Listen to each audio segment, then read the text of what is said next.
In order to create pyramids on such a gigantic scale, they had to create a whole infrastructure. We have found the footprint of that infrastructure. So you're standing in front of 4,000-year-old stone giants, the pyramids in Egypt, believing you knew its entire story, only to realize the ground beneath your feet was keeping the biggest secret of all. For centuries, we thought these massive monuments were built in the middle of a barren, unforgiving wasteland through sheer, brutal muscle. But cosmic ray particle detectors, deep space radar, and a dusty journal buried near the Red Sea just proved everything we knew about their mechanics was completely wrong.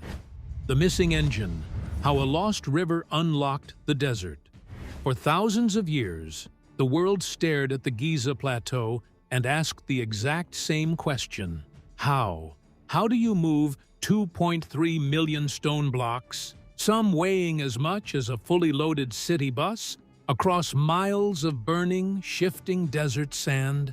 For centuries, the standard answer sounded almost miserable. We imagined endless lines of thousands of exhausted workers dragging limestone across kilometers of unforgiving wasteland, wearing down their bones just to haul single slabs of rock. It looked like a logistical impossibility, a feat so absurd that people started inventing off-the-wall explanations just to make sense of it. Except we were looking at a broken landscape. We were staring at modern Giza, a dry, sun-baked plateau sitting miles away from the main channel of the Nile River, and assuming it looked identical 4,500 years ago. It didn't. The missing key to the entire operation wasn't some magical, lost technology. It was hiding in plain sight, buried beneath meters of desert sand and farmland. In a massive breakthrough, scientists using satellite radar imagery and deep soil core sampling mapped a massive, extinct branch of the Nile River that ran directly alongside the Giza Pyramid complex. They named it the Ahrimat Branch, Arabic for Pyramid Branch. Back in 2500 BCE, during the height of the Old Kingdom, Egypt wasn't just a desert with a single river running through the middle. It was a lush, hyper-connected network of waterways. The Ahrimat Branch was a monster highway, a natural water channel roughly 64 kilometers long and hundreds of meters wide. Crucially, it flowed right along the foot of the desert plateau where the pyramids were built. This changes everything we thought we knew about the site. The Egyptians didn't pick the Giza Plateau by accident, nor did they choose it purely for its dramatic skyline. They picked it because it was an ideal deep-water port system. When high floodwaters rolled in each summer during the annual Nile inundation, the Ahrimat Branch swelled. The Egyptians engineered harbor basins and constructed massive causeways that extended from the riverbank directly to the base of the construction sites. They didn't drag multi-ton limestone blocks across miles of dry, friction-heavy desert sand. They floated them, massive wooden barges, loaded to the waterline with heavy stone slabs from quarries downriver, sailed straight up this ancient water highway. They pulled up to custom-built harbor quays built right at the foot of the plateau. The stones were delivered virtually to the doorstep of the building site. The pyramids weren't isolated, dusty monuments stranded out in the wasteland. They were the crowns of a bustling, river-fed megaport. The true secret to moving an empire's worth of stone wasn't brute physical force. It was a masterclass in ancient hydrological engineering, harnessing the power of a river that mapmakers forgot even existed. Engineers didn't just passively wait for the river to rise either. They actively controlled it. By digging artificial canals, building massive dikes, and constructing sophisticated sluice gates, they created an adjustable inland lock system. This allowed them to divert river currents, raise water levels around Giza's base, and float ultra-heavy cargo, like 80-ton granite beam slabs pulled from quarries hundreds of miles away in Aswan, right to the foot of the rising structure. It was an ancient precursor to the Panama Canal, transforming a brutal, dusty construction zone into a perfectly synchronized, water-powered logistics hub. If the river was the highway that brought the stones to Giza, What were the Egyptians actually building once the blocks hit dry land?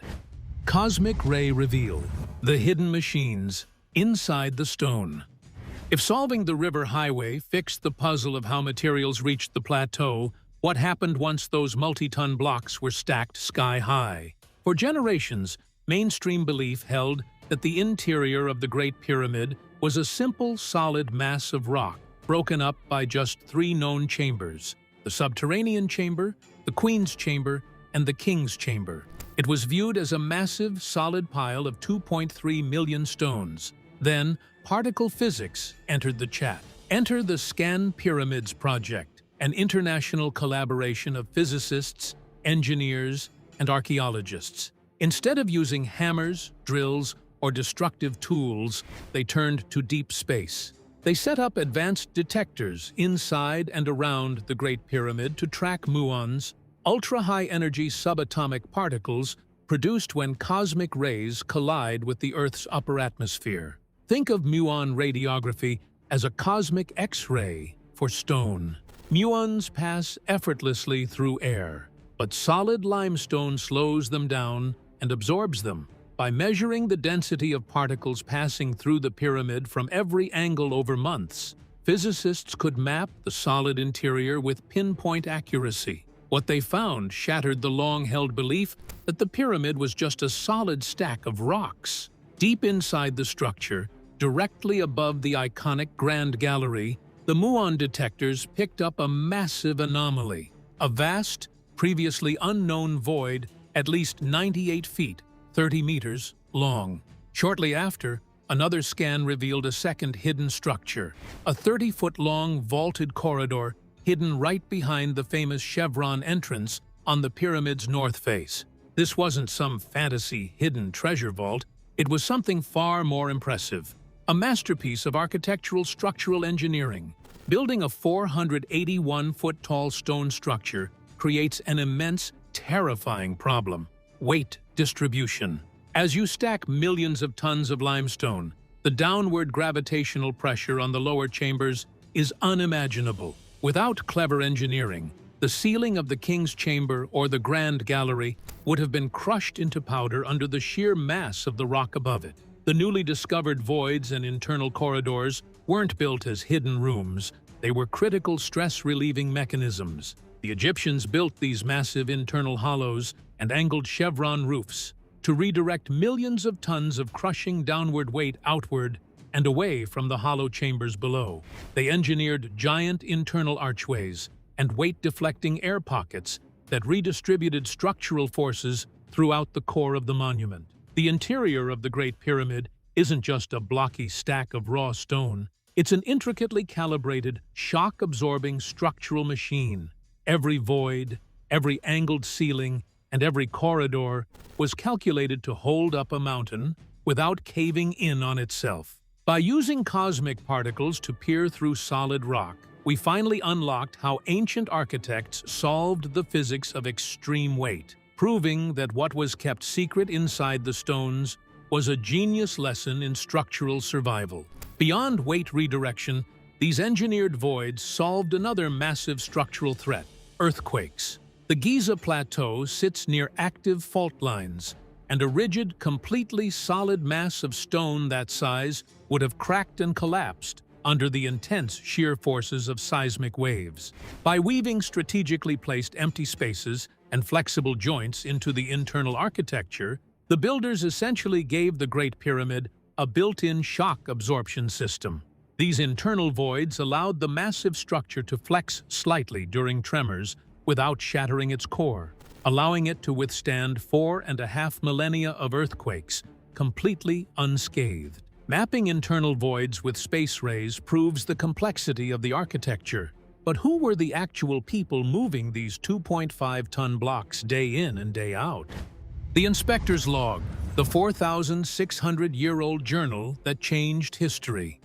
For centuries, the human story behind the pyramids was dominated by a brutal narrative. Hundreds of thousands of miserable, whip-driven slaves being marched across the desert, hauling impossible loads until they dropped dead in the sand.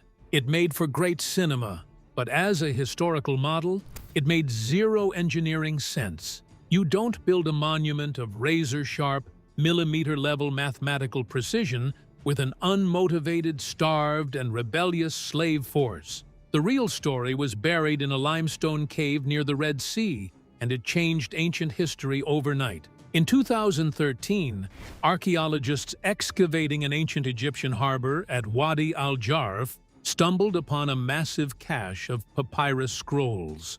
Among the fragments was the personal logbook of a middle management official named Merer. Written over 4,600 years ago during the reign of Pharaoh Khufu, the diary of Merer is the oldest written papyrus ever discovered, and it reads like a high-level corporate operations log. Merer wasn't a slave, and he wasn't a king. He was an elite inspector leading a specialized team of about 40 high-skilled workers. His daily entries don't detail lashes or forced labor. They detail schedules, supply routes, wage distributions, and shipping manifests. Merer's crew was responsible for running high-grade, polished white limestone from the famous quarries at Tura directly across the Nile, straight to the construction site at Giza. The logbook outlines a hyper-efficient, highly organized system. His team would load up giant barges at Tura, sail up the river using the high floodwaters, unload the stone at the Giza harbor complex, and head back for the next batch. A complete round trip every 2 to 3 days. This single primary document shattered the slave myth completely. The workforce building Giza wasn't a chaotic mass of captives. They were highly trained, well-fed, elite state employees. Excavations at the nearby lost city of the pyramids backed up Merer's notes down to the bone. Archaeologists uncovered massive bakeries, breweries, and butchery stations capable of feeding thousands of workers daily. Analysis of worker skeletons revealed high-protein diets rich in beef and fish, along with evidence of sophisticated medical care, including expertly set bone fractures that had completely healed. The pyramid workforce was treated as an elite national labor division. Workers were organized into named units, competing against each other for prestige, paid in rations and tax exemptions, and fed like elite athletes. The Great Pyramid wasn't a monument built on suffering. It was the ultimate project management triumph of a sophisticated, highly organized state machine. Beyond mere sustenance, these workers enjoyed social status. Inscriptions carved into the interior relieving chambers reveal prideful crew names like Friends of Khufu and Drunkards of Menkaure. These teams actively competed to outhaul one another, leaving their personal graffiti high inside the stone vaults as permanent badges of honor. This was a national workforce bonded by monumental purpose, operating under a system of civic duty, prestige, and pride, rather than the crack of a whip. A logistics system this tight needed an absolute master plan. So how did they align these massive stone mountains with microscopic precision? Astronomical alignment, setting the coordinates to the stars.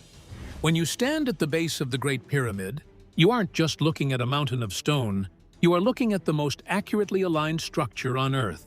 The four sides of the Great Pyramid align to the cardinal points of the compass, north, south, east, and west, with an error margin of less than 1/15 of a single degree. To put that in perspective, modern architects using laser levels, GPS satellites, and digital transit equipment consider a fraction of a degree an exceptional build.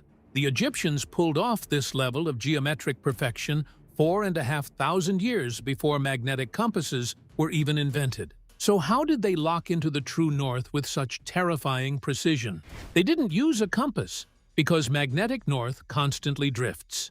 Instead, ancient surveyors turned their eyes to the sky, using a simple yet brilliant technique known as the simultaneous transit method.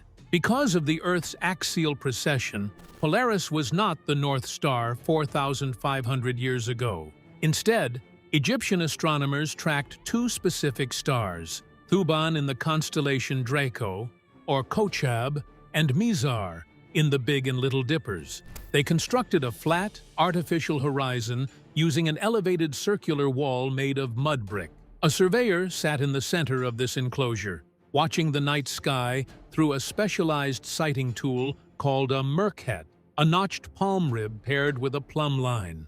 As a target star rose in the east, the surveyor marked its exact position on the circular wall.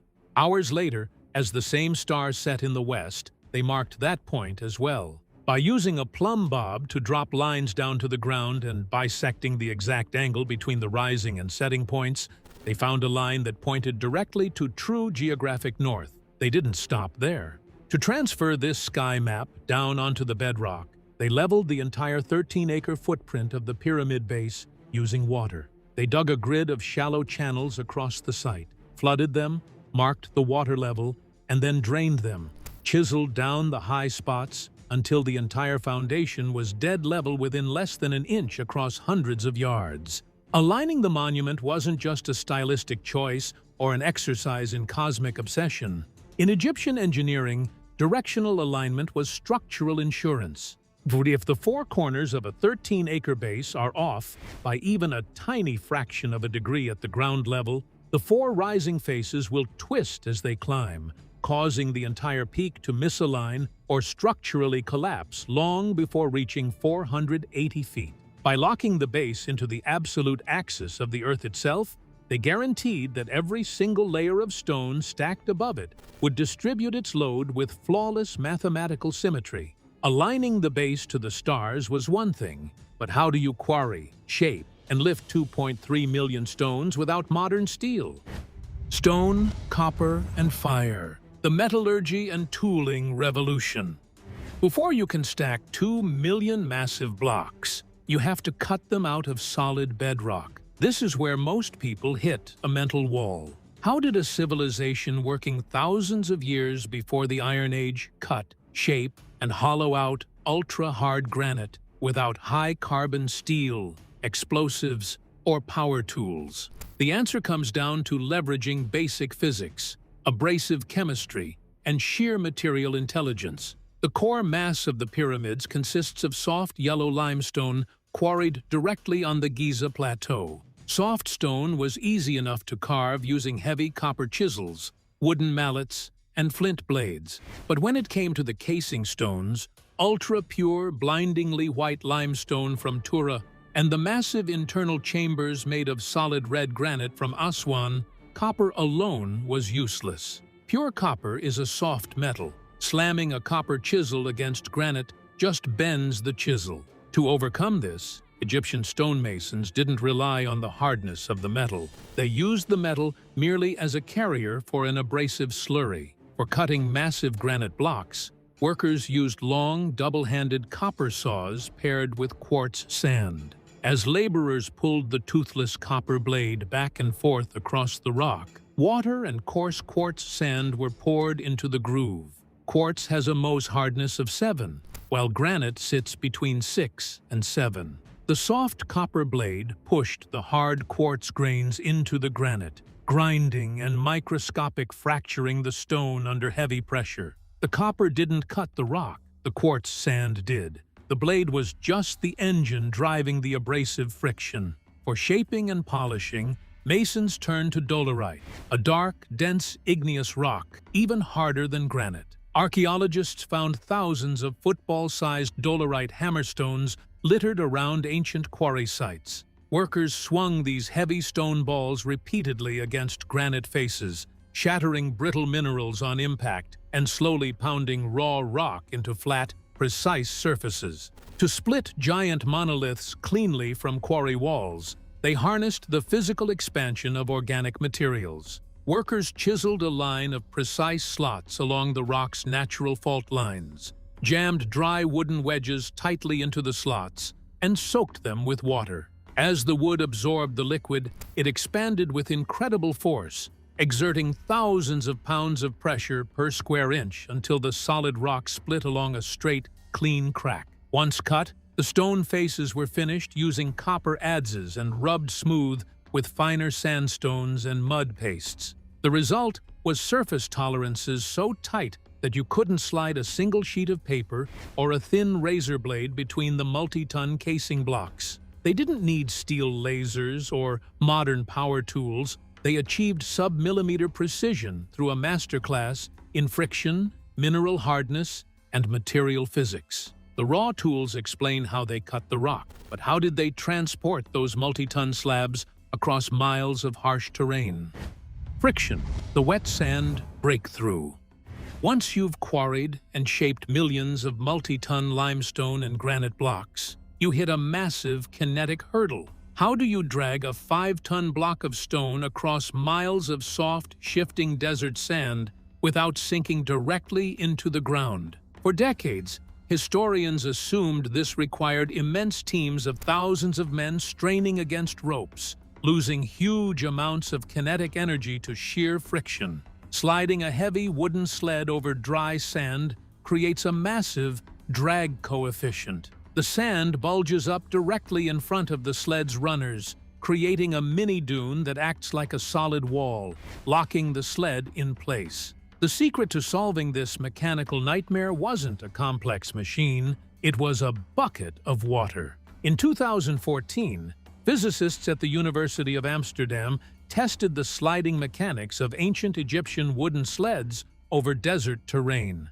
They discovered a remarkably simple sweet spot in fluid mechanics. When desert sand is dry, it pushes up in front of a moving sled, drastically increasing friction. However, when you add the exact right amount of water, roughly 2 to 5% of the volume of the sand, something incredible happens. Water molecules create tiny liquid bridges between individual sand grains through capillary action. This capillary force binds the loose grains together, doubling the stiffness of the sand.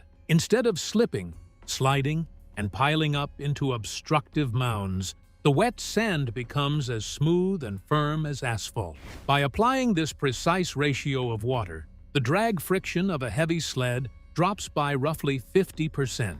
This meant that instead of needing 100 men to haul a single multi-ton stone, the Egyptians could easily accomplish the same work with just half the labor force, moving heavy cargo across the desert with smooth, effortless momentum. This physical phenomenon wasn't just a modern laboratory discovery, it was hidden in plain sight on ancient Egyptian walls. In the tomb of Jehuti-Hotep, a famous wall painting depicts a giant statue weighing roughly 60 tons being moved on a wooden sled pulled by 172 workers. Right at the very front of the sled, a worker is depicted standing on the runners, pouring water directly onto the sand in front of the path. For a long time, art historians assumed this gesture was a purely ceremonial ritual, a libation poured to bless the journey. But fluid dynamics proved it was a calculated engineering action. By controlling capillary tension in the desert soil, ancient haulers turned loose, shifting terrain into a temporary highway, solving one of the greatest land transport challenges in human history. Moving stones horizontally was a solved science, but getting thousands of blocks, hundreds of feet into the air, presented a whole new nightmare. Reconstructing the lifting mechanism. Dragging stones across level ground was a solved science, but raising millions of multi-ton blocks hundreds of feet into the sky forced ancient engineers to tackle vertical mechanics on an unprecedented scale. How do you lift 2.3 million stones, some weighing up to 80 tons to a height of nearly 500 feet, without cranes, pulleys, or iron engines? The answer lay in giant, multi-stage ramp systems that transformed sheer vertical lifts into manageable inclined slopes. For years, scholars debated the exact design of these ramps. A single straight ramp extending to the top of the Great Pyramid would have been a catastrophic waste of resources. It would have required as much material as the pyramid itself and stretched over a mile into the desert to keep the grade manageable. Instead, archaeological evidence points to a combination of external straight ramps for the lower base, spiraling perimeter ramps wrapping around the rising stone core, and internal ramps built directly into the monument's structure. In 2018, a major breakthrough occurred at the ancient alabaster quarry site of Hatnub, south of Cairo. An Anglo-French expedition uncovered a shockingly sophisticated, remarkably well-preserved inclined ramp system dating back directly to the reign of Pharaoh Khufu. This wasn't just a simple mud brick slope. It was an advanced kinetic lifting engine. The ramp featured a steep central incline flanked on both sides by dedicated staircases lined with deeply carved post holes. Engineers realized these post holes held thick wooden beams acting as directional pulleys and leverage points. Hauling crews standing on the staircases pulled ropes looped around these sturdy timber posts, allowing teams above and below the load to pull simultaneously. This mechanical trick enabled workers to haul heavy stone sleds up steep gradients of 20 degrees or more, a slope previously thought impossible for ancient movers. By employing counterweight systems and double-directional rope lines, the Egyptians multiplied their pulling force exponentially. Sleds loaded with massive limestone blocks glided upward over lubricated wooden tracks laid into the ramp surface. As the pyramid grew taller, workers raised the ramps layer by layer, dismantling them from the top down upon completion, and using the discarded mud brick material to pave the surrounding temple causeways. By mastering inclined physics, directional rope loops, and modular scaffolding, ancient builders turned the relentless force of gravity into an organized, step-by-step upward assembly line. Ramps got the stones to the summit, but why did a whole civilization divert its entire economy into building these giant stone engines in the first place? Why? The Pyramid Project created Egypt. To understand the true story of the pyramids, you have to stop looking at them purely as giant stone tombs and start looking at them as the world's first macroeconomic engine. Building a 480-foot mountain of stone didn't just showcase a pharaoh's absolute power, it actively forged the world's very first unified nation-state out of scattered, independent tribes. Before the Old Kingdom pyramid boom, Egypt was largely a collection of isolated agricultural villages spread out along the Nile. Every year, when the river flooded the farmland between July and November, agricultural work came to a complete standstill. Millions of farmers were left idle, waiting for the floodwaters to recede so they could plant their crops. The Egyptian crown transformed this seasonal agricultural dead zone into a massive state-building opportunity. Instead of letting the country's entire workforce sit idle for 4 months, the state mobilized them into a national infrastructure project by pulling tens of thousands of young men from every corner of the country, from the delta in the north to the cataracts in the south, and putting them to work side by side on the Giza plateau. The central government created a shared national identity. A farmer from a distant southern village was no longer just a local tribesman. He was part of a grand, divine collective effort to feed, lodge, and organize this massive seasonal army. The state had to invent complex administrative systems from scratch. They built the world's first centralized supply chains. National census networks were created to calculate grain yields, track livestock, and collect taxes. Giant central granaries were constructed to stockpile food supplies, which were then redistributed across the country to support construction crews, harbor workers, quarry teams, and specialized craftspeople. The Pyramid Project forced the development of standardized weights and measures, unified legal frameworks, advanced land surveying techniques, and a vast bureaucratic network of scribes and managers. In short, Egypt didn't build the pyramids. The pyramids built Egypt. The physical monument standing on the plateau was simply the visual byproduct of a much greater achievement: the creation of a hyper-efficient, highly organized, and completely integrated national economy that would sustain a civilization for the next 3,000 years. So, after thousands of years of theories, legends, and wild guesses, what is the ultimate legacy of Giza's true purpose? What the stones still tell us. For centuries, humanity looked up at the Giza plateau and assumed that such mind-boggling scale and razor-sharp geometric precision could only be explained by lost magic, secret power grids, or esoteric conspiracies. We projected our own modern biases onto the past, convincing ourselves that ancient people were too primitive to execute a mega project of this magnitude on their own. The reality uncovered by modern science, particle physics, and spade-in-the-dirt archaeology is infinitely more impressive than any sensationalized fiction. The hidden purpose of the Egyptian pyramids was never a sci-fi secret buried inside a dark chamber. Their true purpose was to serve as the ultimate engine of human ingenuity and civilizational growth. Every single aspect of their construction, from the cosmic ray-detected stress vaults protecting internal chambers to the satellite-mapped river branches that floated multi-ton stones across the desert, reveals a society operating at the absolute peak of empirical physics, hydrology, and logistics. They didn't rely on magic because they had already mastered fluid mechanics, capillary action in wet sand, quartz sand abrasion, and astronomical surveying. They didn't need high-carbon steel when they could harness the natural expansion of wet wood and directional counterweights. When we read the personal entries in Inspector Mirror's 4,600-year-old logbook or map, the bustling worker cities surrounding the plateau, the grand narrative shifts entirely. The pyramids cease to be cold, mysterious monuments built by a shadowy past. They become vibrant monuments to human collaboration, a living record of what happens when a society pools its brightest minds, its vast resources, and its collective labor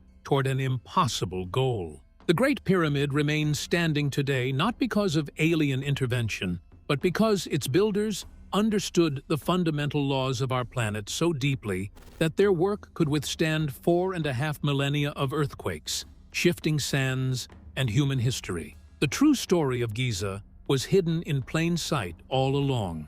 It is the enduring blueprint of human potential, carved into stone for the entire world to see. Egyptian pyramids' true purpose really was hidden for thousands of years, buried beneath centuries of sand, myth, and misunderstanding. But as cosmic ray detectors, lost river branches, and ancient logbooks have finally proven that secret was never a lost sci-fi technology or an alien plot. Their true purpose was far more impressive, an absolute masterclass in hydrology, astrophysics, structural engineering, and human organization that forged the world's very first unified nation-state out of the desert sand. We finally know the real story behind how these stone titans were built, and the truth makes the Giza Plateau infinitely more extraordinary than any fiction ever could. Hit that subscribe button right now so you never miss another deep dive into history's greatest unsolved mysteries.